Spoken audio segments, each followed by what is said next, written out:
live out your life. I'm Christian Amor. This is where we share real stories from people who stepped out of the 9-to-5 grind and created life on their own terms. This is a reality that no one really talks about. We're gonna break down the struggles, the losses, and the hard work that it takes. This isn't some sexy highlight reel. This is the unfiltered reality of building your own path. Today, I'm very excited to welcome Clay Cowart, host, producer, and owner of the YouTube channel Life by the Bow.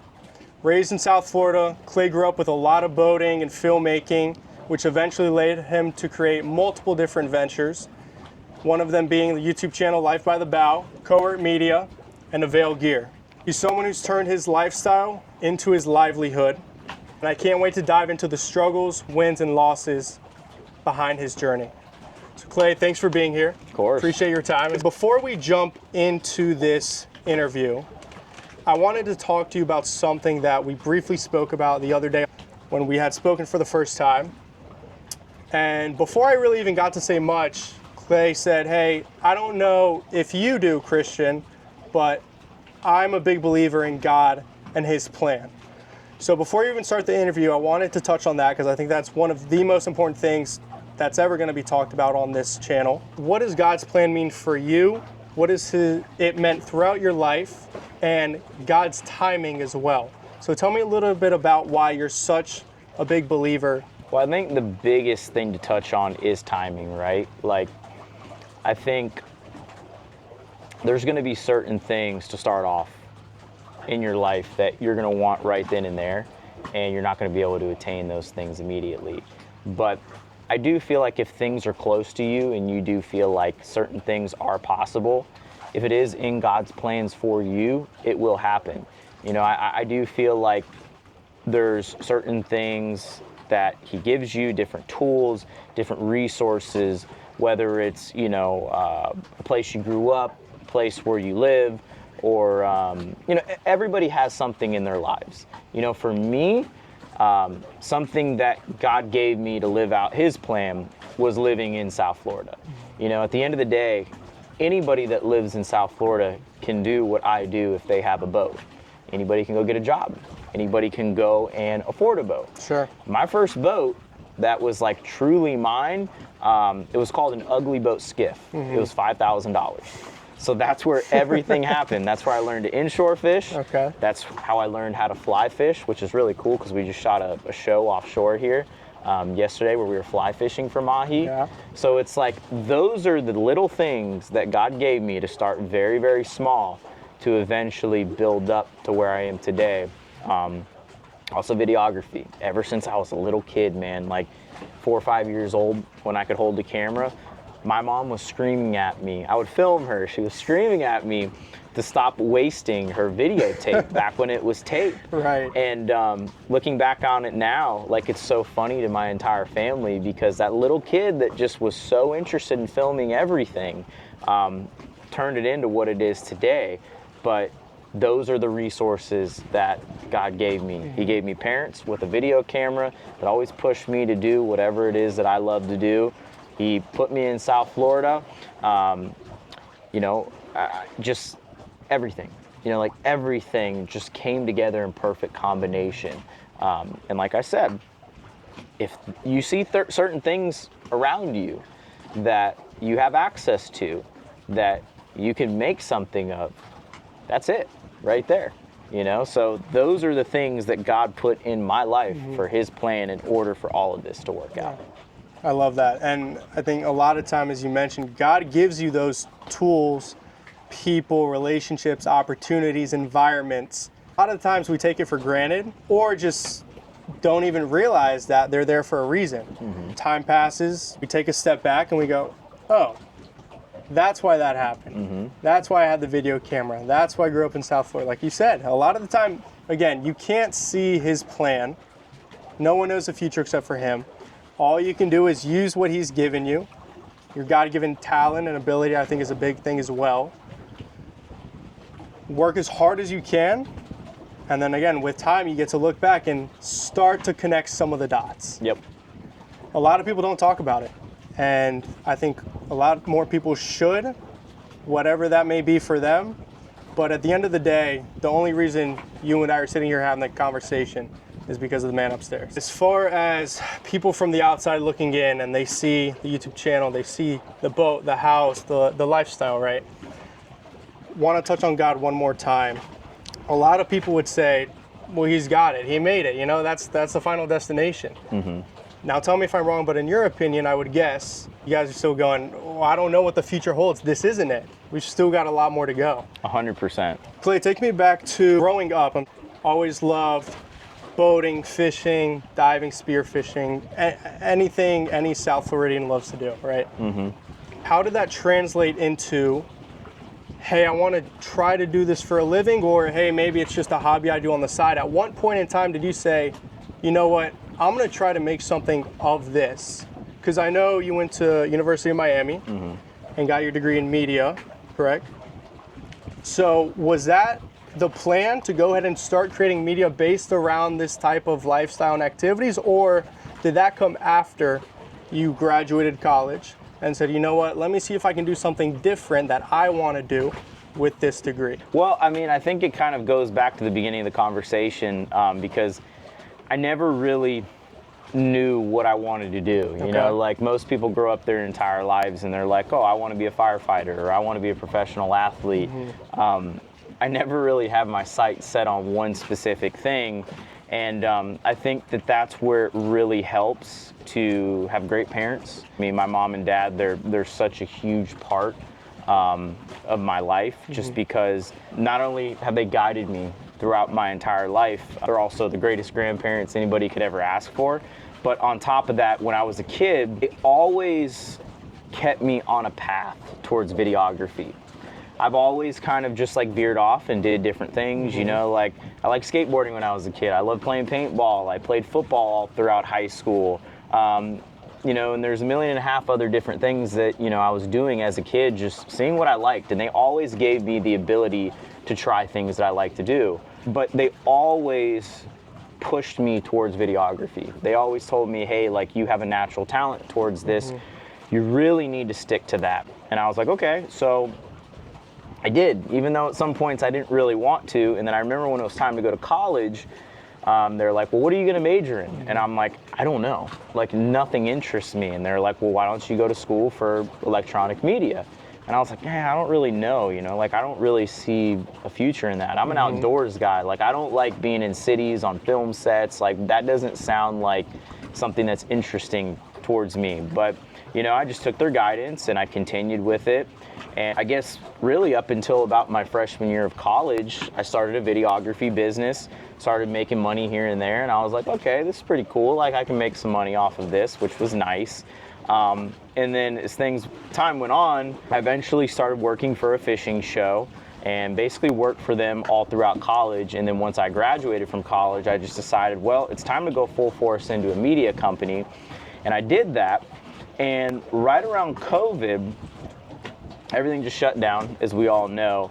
And I'd always been into YouTube. I actually started my first YouTube channel back in 2007. Okay. So YouTube has always been on my back burner. And then when I started seeing that people were making a living through producing fishing and boating content, I was like, man, this is it. Like, this seems like the life, you know? You just get to go out there, go fishing at your leisure, and you're making money off of views.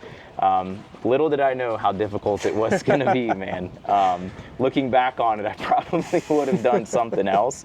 But no, man, being out here on a day like today, it can be one of the best things in the world, but it's extremely challenging. Absolutely. So let's dive a little bit deeper on the challenging part of it, because again, we post something like this, or you post something going out there fishing for your YouTube video, it's polished when it's done. That's all the viewers see.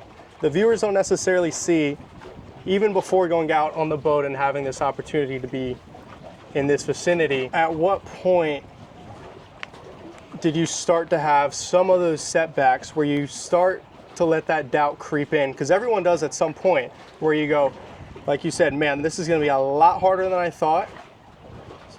And also, what kept you going? Why do you keep going? What kept you motivated? Well, I mean, to answer your first question, the doubt still creeps in till this day. I don't think that anybody will ever be 100% content with anything that they do in life. And I don't think you should be, because the moment that you start to get content is when you start to decline. You know, so by having doubt, by having fear, by always having a little bit of discomfort, that's what's ultimately always going to push you forward. So that's something I believe very heavily in, and I've never really put this out there publicly, but you know, I'm very, very big on mutual respect, right? Here you are at my house. I don't know you. We just met.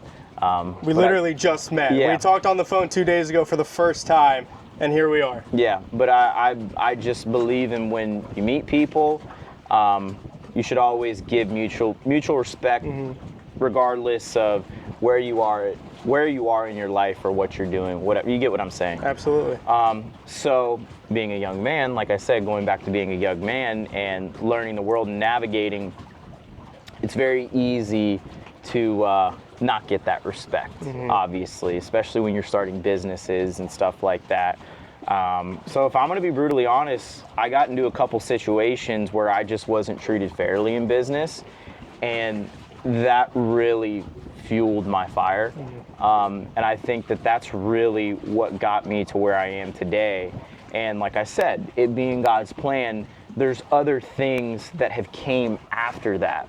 Once I got to where I wanted to be and where I actually earned the respect from the people that didn't respect me initially, now it's not about that anymore. Now it's about being the best husband I could possibly be, being the best dad I can possibly be, being the best friend, being the best brother, just being the best all-around individual that I can potentially be.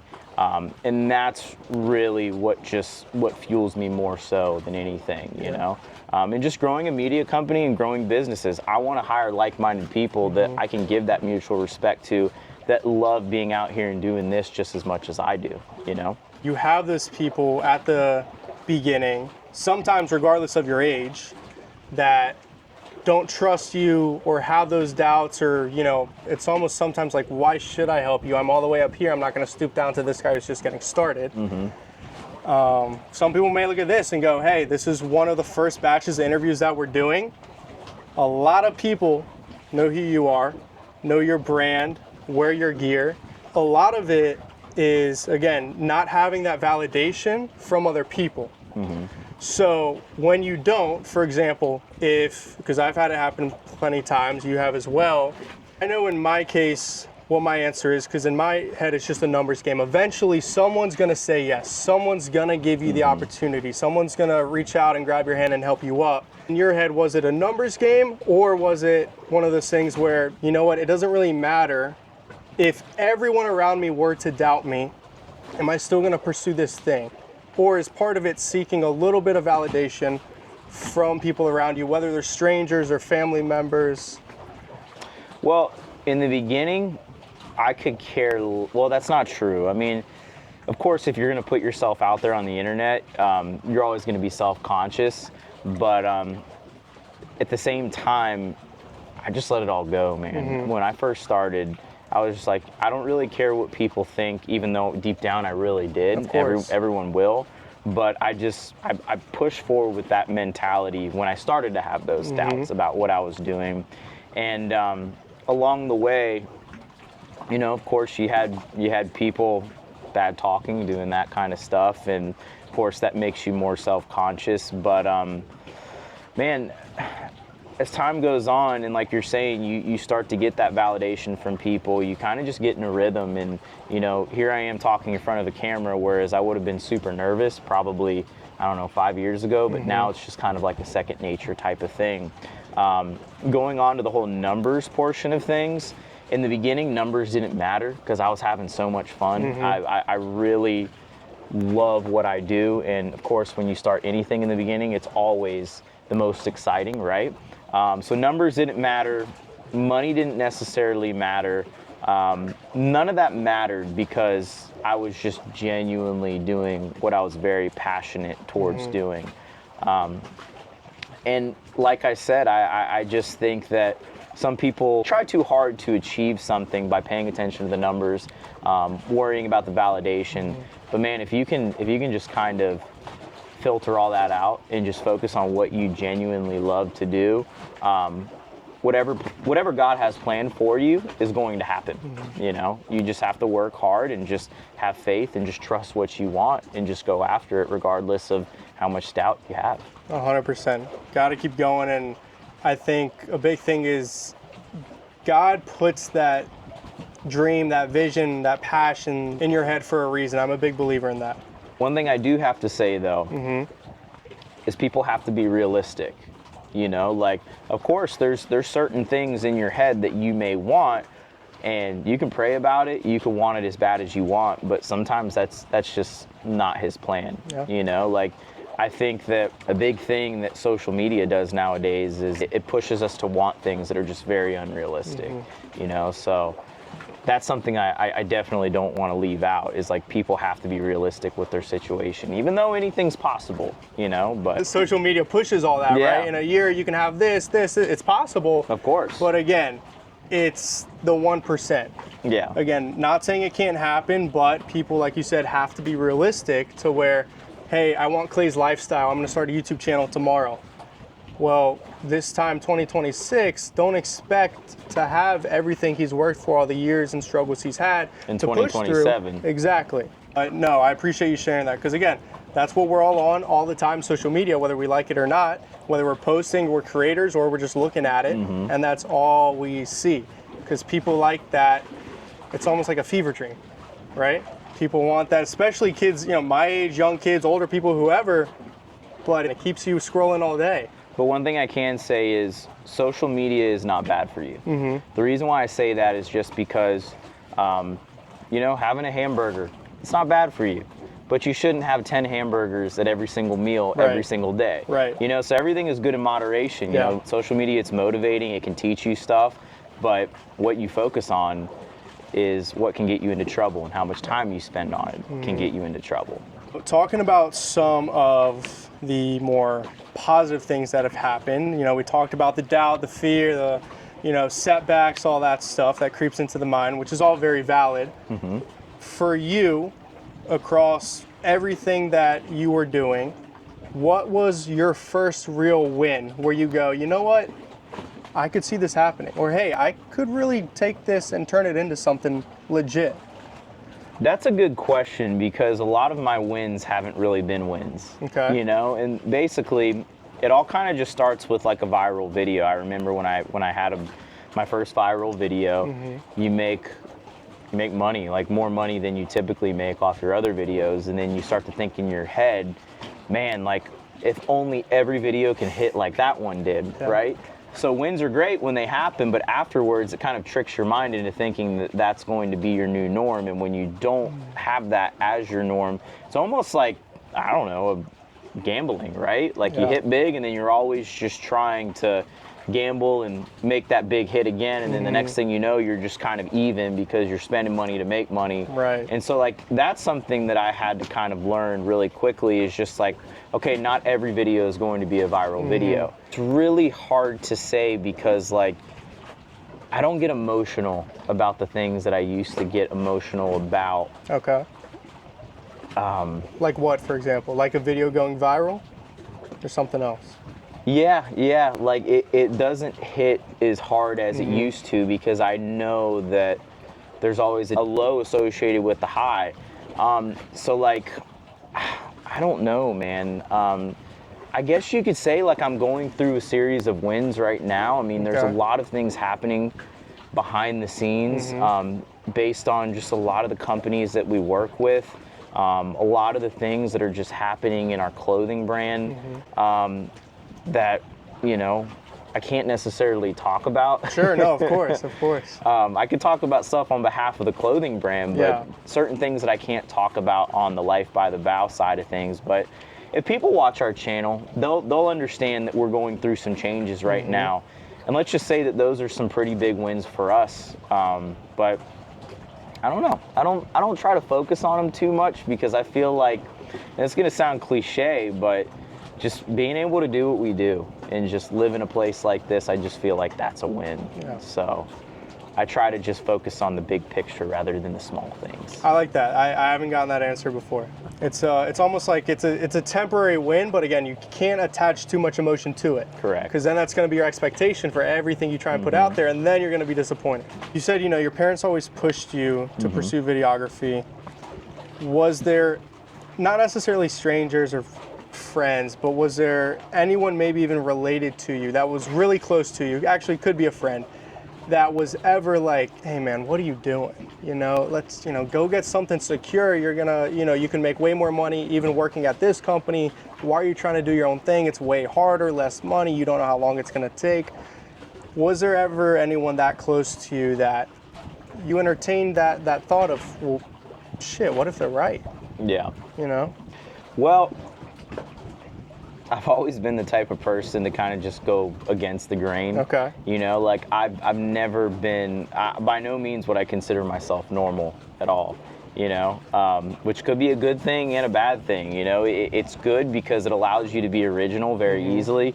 It's bad because, like, you know, there's certain things that you just have to do that sometimes you just don't really want to do. So that can make life challenging in certain aspects. I guess that's one of the biggest reasons why I decided to start businesses rather than working for someone. But yeah, to answer your question, I definitely did have people that told me that moving to the Keys was a bad idea and trying to do what I was doing was a bad idea. I don't want to put them out there, but let's just say that in the beginning, it was really, really hard to just continue to move forward on the path, because there was people that were against what I was doing, and let's just say that they're really happy now. They didn't do it because it was a bad thing. Right. They did it because they were looking out for me and they were trying to protect me. That was it. But now that they see it, they're like, good for you. You know, they're genuinely happy for me. But it's hard because until they see the fruits of your labor, it's like, hey, you know, like you said, we're looking out for you. Like, it's probably not in your best interest, but again, whatever, keep working towards it, make it happen. And then they go, oh, I get it. Correct. All right. In your opinion, what was the biggest failure you've had across anything you've done? I guess you would say Life by the Bow and Avail Gear were failures. They were both failures. I mean, both businesses. I mean, going back in time, I remember when I first started Life by the Bow, I think it was probably like a year and a half before COVID. And basically, it was difficult, man. It was really hard to just like organize videographers, really hard to go out on the water and shoot. Especially because weather was always such a big factor, and if I'm gonna be brutally honest, I didn't really know how to fish. I just kind of decided one day, like, I'm just gonna focus on videography, and rather than trying to do this whole YouTube channel thing and just throw money at this, I'm just gonna focus on like what's making me money at this point in time. So I gave up, and I remember a couple months after that, I actually got into e-commerce, and I saw e-commerce like start to gain some traction, and I was like, okay, this is pretty cool. But I really wanted to build something that I was really passionate about, and that was Avail. So I started Avail, I made the logo, I started designing stuff, and I brought it to life, started sourcing everything, got it over to my house, made the website, put everything up, started like doing videography work to advertise Avail myself. Didn't have to pay a marketing company because I essentially was a marketing company, which was really cool. Sales started off really good. Family and friends started buying, and then after family and friends bought, boom, that was it. Dried up. Dried up. So I was like, okay, well, what do I do now with all these shirts?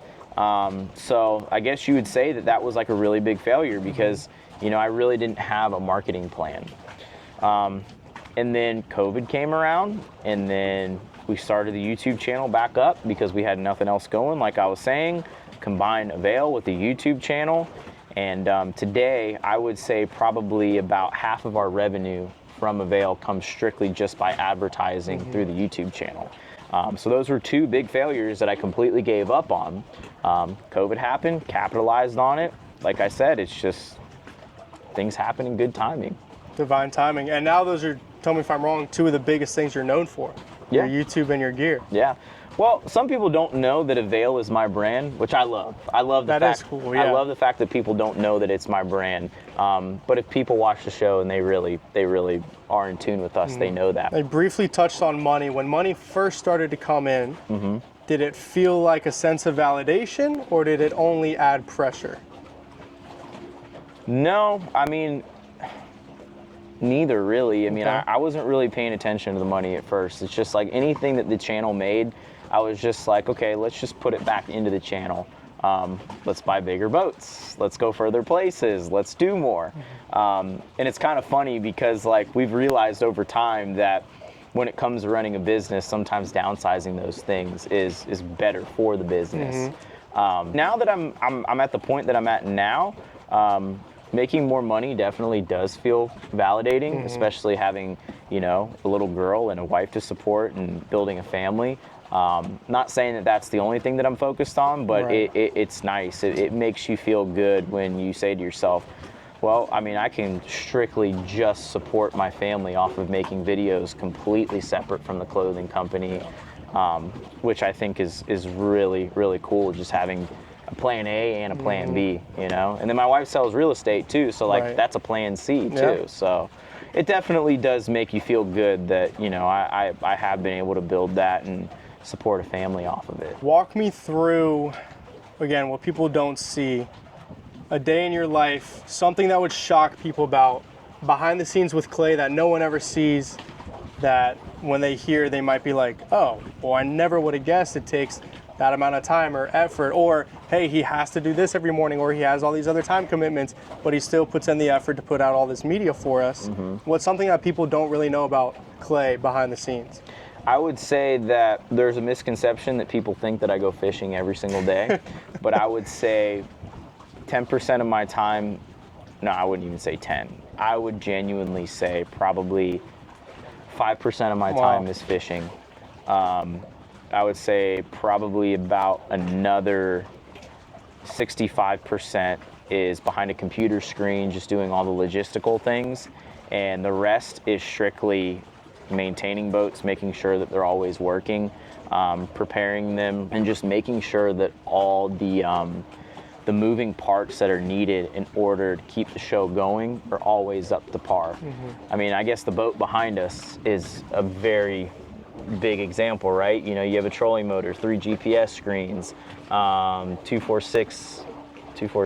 8 speakers in the boat that need to work.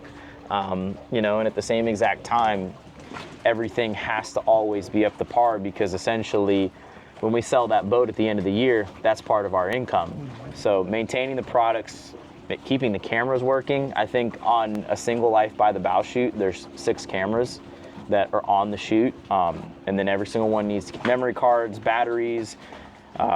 Saltwater also isn't nice to equipment either. So like, hey, we're always buying new stuff. You know, God forbid you run aground on a shoot, you know, that's $1,000, $2,000, $3,000, $4,000, $5,000, $10,000 out of your pocket potentially. You crash a drone, that's $5,000. I mean, there's just so many other miscellaneous things that I think if somebody were to just kind of like walk with me in a day, they'd be like, wow, I'm gonna go and get a job.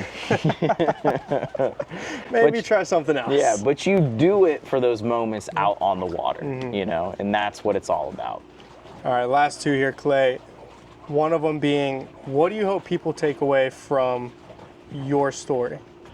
I think that if there's a specific goal that you have and it's realistic and you feel like it's close to you, and you start to put together puzzle pieces in your mind based on how certain things can be possible or how you can make something happen and it's possible in your life, I think you should 100% go after it and don't stop until you can't anymore.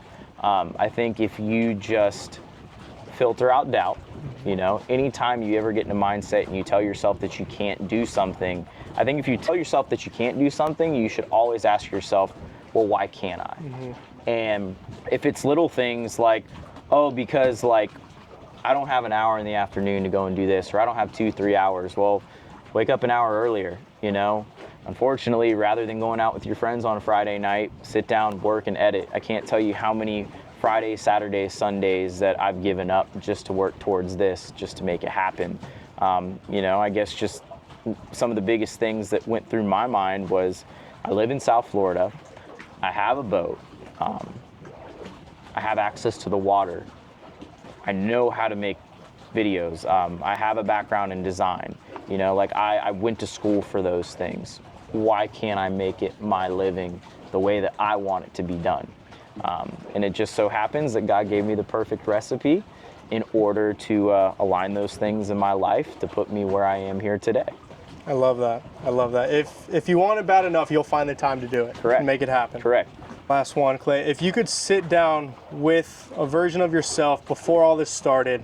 Oh my God. I don't know if that's, middle school, high school, college, post-grad. What would you tell him? Well, I don't look back on the past. Okay. I don't have any regrets. I feel like any decision and everything that I've done in my life is to put me in the place that I am here today.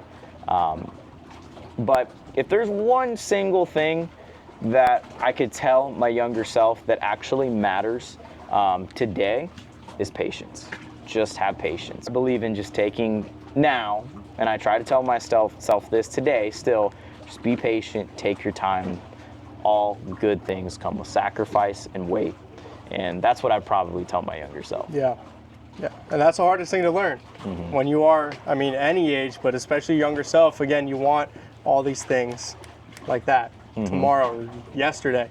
But again, it takes time, and in order for you to have those things when God wants you to, again, you have to learn certain things, learn patience, learn how to treat people, build these relationships, have these connections in order to put you in a place that he wants you. Mm-hmm. Again, you may see it, you may want to be right here, but God wants you to be here. It's going to take 5 more years, but he's got a much bigger plan than yours. Yeah, and certain relationships just aren't meant for you, no matter how bad that you want them. One thing to end off on is, there's this company that I've been wanting to work with for a really, really long time, because they just have the sexy, better product, so to speak. Okay. But recently I had a talk with a competitor that wants to work with us as well. And they told me that, look, if we work out a deal, this is going to be a long-term, lifelong commitment that we're going to make to each other. And that was just kind of like a light bulb moment for me. So pick the relationships that that are going to pay off dividends. Don't pick that short-term, get there quick type of deal, mentality, whatever it may be. Go with the things that are going to keep you sustainable and ultimately allow you to just live out your life with like-minded individuals that want exactly what you want, That's awesome. And sometimes it takes time to learn that. A lot of times you try to rush things and you get screwed over by people or things don't work out. And you don't have to worry about it, you don't have to sit there and think to yourself, oh, this person's just going to go on and move on to the next best thing.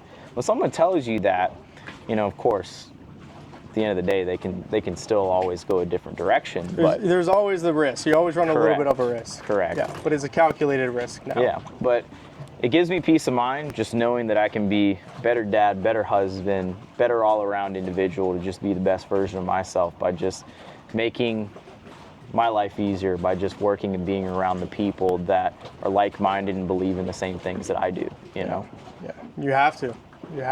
It doesn't work if you don't. Mm-hmm. Clay, I appreciate you. Thank you for coming on, brother.